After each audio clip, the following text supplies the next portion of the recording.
Chapter 18. Literaries. Christmas was near, yet there was still no snow. There had not been a single blizzard. In the mornings, the frozen ground was furry white with hoarfrost, but it vanished when the sun rose. Only the underneath of the sidewalk and the shadows of the stores were frosty when Laura and Carrie hurried to school. The wind nipped their noses and chilled their mittened hands, and they did not try to talk through their mufflers. The wind had a desolate sound. The sun was small and the sky was empty of birds. On the endless dull prairie, the grasses lay worn out and dead. The schoolhouse looked old and gray and tired. It seemed that the winter would never begin and never end. Nothing would ever happen but going to school and going home, lessons at school and lessons at home. Tomorrow would be the same as today, and in all her life, Laura felt, there would never be anything but studying and teaching school. Even Christmas would not be a real Christmas without Mary. The book of poems, Laura supposed, was still hidden in Ma's bureau drawer. Every time Laura passed the bureau at the head of the stairs in Ma's room, she thought of that book and the poem she had not finished reading. Courage, he said, and pointed to the land. This mounting wave will roll us shoreward soon. She had thought the same thought so often that it was stale, and even looking forward to the book for Christmas was no longer exciting. Friday night came again. Laura and Carrie washed the dishes as usual. As usual, they brought their books to the lamplit table. Pa was in his chair, reading the paper. Ma was gently rocking, and her knitting needles were clicking as they always did. As usual, Laura opened her history book. Suddenly, she could not bear it all. She thrust back her chair, slammed her book shut, and thumped it down on the table. Pa and Ma started and looked at her in surprise. I don't care, she cried out. I don't want to study. I don't want to learn. I don't want to teach school ever. Ma looked as stern as it was possible for her to look. Laura, she said, I know you would not swear, but losing your temper and slamming things is as bad as saying the words. Let us have no more wooden swearing. Laura did not answer. What is the matter, Laura? Pa asked. Why don't you want to learn and to teach school? Oh, I don't know, Laura said in despair. I am so tired of everything. I want something to happen. I want to go west. I guess I want to just play, and I know I am too old, she almost sobbed, a thing she never did. Why, Laura, Ma exclaimed. Never mind, Pa said soothingly. You have been studying too hard, that is all. Yes, put away your books for this one evening, said Ma. In the last bundle of used companions, there are still some stories that we have not read.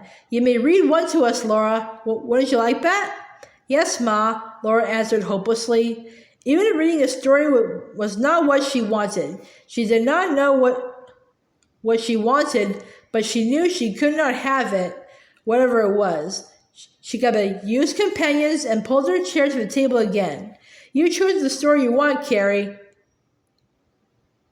You choose the story you want, Carrie, she said.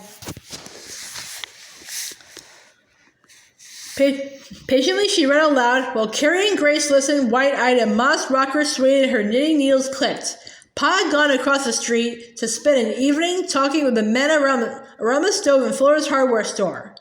Suddenly, the door opened and Pa burst in, saying, Put on your bonnets, Caroline and girls. There's a meeting at the schoolhouse. Whatever in the world? Ma said. Everybody's going, said Pa. We are starting a literary society. Ma laid aside her knitting. Laura and Carrie, get your wraps on while I bundle up Grace. Quickly, they were ready to follow Pa's lighted lantern. When Ma blew out the lamp, Pa picked it up. Better take it along. We'll want lights in the schoolhouse, he explained. Other lanterns were coming along Main Street and bobbing into the darkness of 2nd Street ahead. Pa called for Mr. Cluett, who was there and had brought the schoolhouse key. The desk looked weird in flickering lantern light. Others had brought lamps, too. Mr. Cluett lighted a large one on his desk, and Gerald Fuller drove a nail into the wall and hung up a lamp with a tin reflector. He had closed his store for the meeting. All the storekeepers were closing their stores and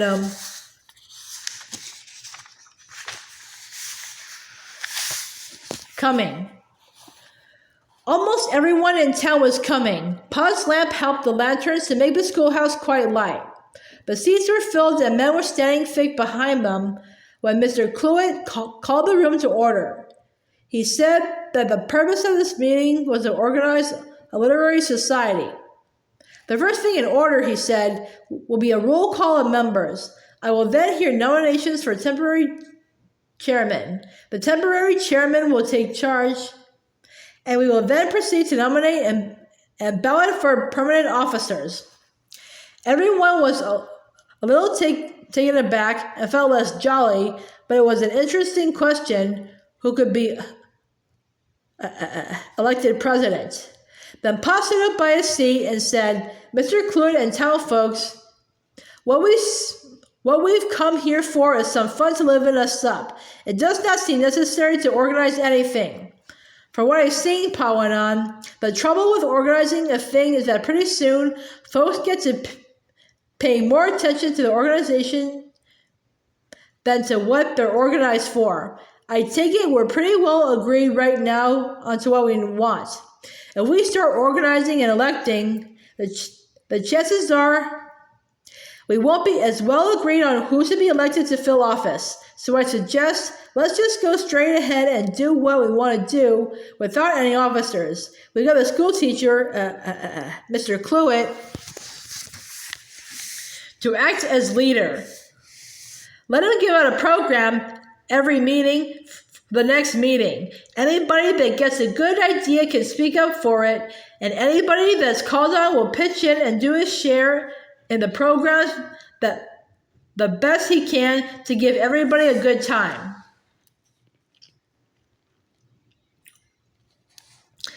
That's a ticket, Ingalls, Mr. Clancy sang out, and as Pa sat down, a good many began to clap. Mr. Cluett said, all in favor say aye. A loud chorus of ayes voted that it should be so. Then for a minute, no one knew what to do next. Mr. Cluett said, we haven't any programs for this meeting, some man answered. Shucks, we aren't going home yet. The barber suggested singing, and someone said, you got some pupils that can speak pieces? How about it, Cluett? Then a voice said, how about a spelling match? Several chimed in to that. That's the notion. That's the idea. Let's have a spelling match. Mr. Cluett appointed Pa and Gerald Fuller as leaders. There was a good deal of joking as they took their places on the front corners of the room and began to call out names. Laura sat anxiously waiting. The grown-ups were chosen first, of course. One by one they went up, and as the two lines grew longer, Laura grew more afraid that Gerald Fuller might call her before Pa did. She did not want to spell against Pa. At last, there was a most anxious pause. It was Pa's turn to choose, and though he made a joke that set everyone laughing, Laura could see that he was hesitating. He decided what to do next. He decided and called Laura Ingalls. She heard it take the next place in his line. Ma was already in it above her. Gerald Fuller called then, Foster! Last of the grown-ups, Mr. Foster took the place opposite Laura. Perhaps Pa should have chosen him because he was grown-up, but Pa wanted Laura. Surely, Laura thought, Mr. Foster could not be much of a speller.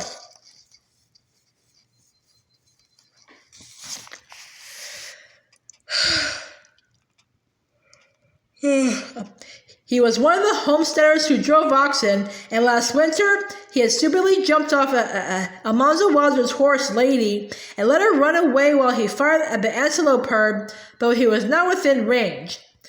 Rapidly now, all the school pupils were chosen.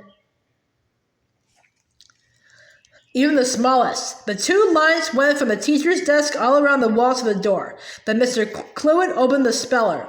First he gave out the primer words, fo, lo, wo, ro, ro, hero, and called out he called Mr.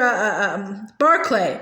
Confused, Mr. Barclay spelled hero, H-E-R-O-E, row, hero, and the roar of laughter surprised him. He joined in it as he went to his seat, the first one down. The words grew longer. More and more spellers went down. First, Gerald Furler's side was shorter, then paused, then Gerald Furler again. Everyone grew warm from laughter and excitement.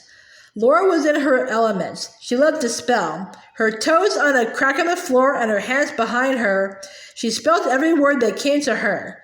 Down went 4 from the enemy side and 3 from Paz. Then the word came to Laura. She took a deep breath and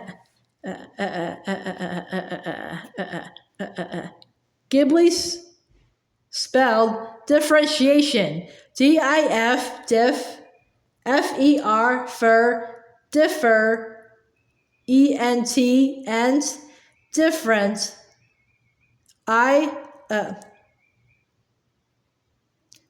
differenti, A-T-I-O-N, Asian, differentiation. Slowly, almost all the seats filled with breathless, laughing folks who had been spelled down. 6 remained in Gerald Furler's line, and only 5 in Pa's. Pa, Ma, and Florence Garland, and Ben Woodworth and Laura. Repetitious, said Mr. Cluett. Down went 1 from the other side, leaving the lines even. Ma's gentle voice spelled repetitious. R-E, re, P-E-T, pet, repet,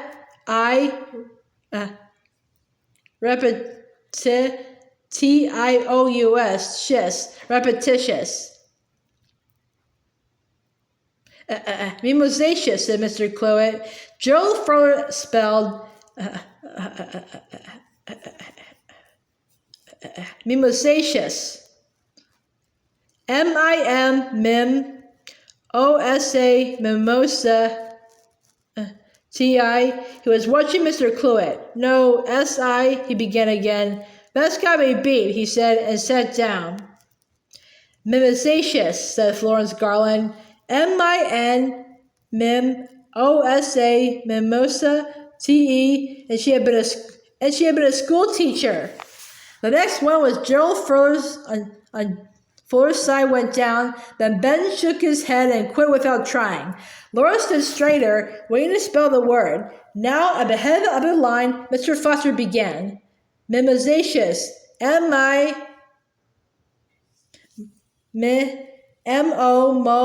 mimo, S-A, sa, mimosa, C-E-O-U-S, shis, mimosacious. A great burst of applause rose up, and some men shouted, "Good for you, Foster!" Mr. Foster had taken off his thick jacket, and he stood in his check shirt, smiling sheepishly. But there was a glint in his eye. No one had guessed that he was a brilliant speller. Fast and hard, the words came pelting then, the tricky words from the very back of a spelling book. On the other line, everyone went down but Mr. Foster. Ma went down. Only Pa and Laura were left to down Mr. Foster.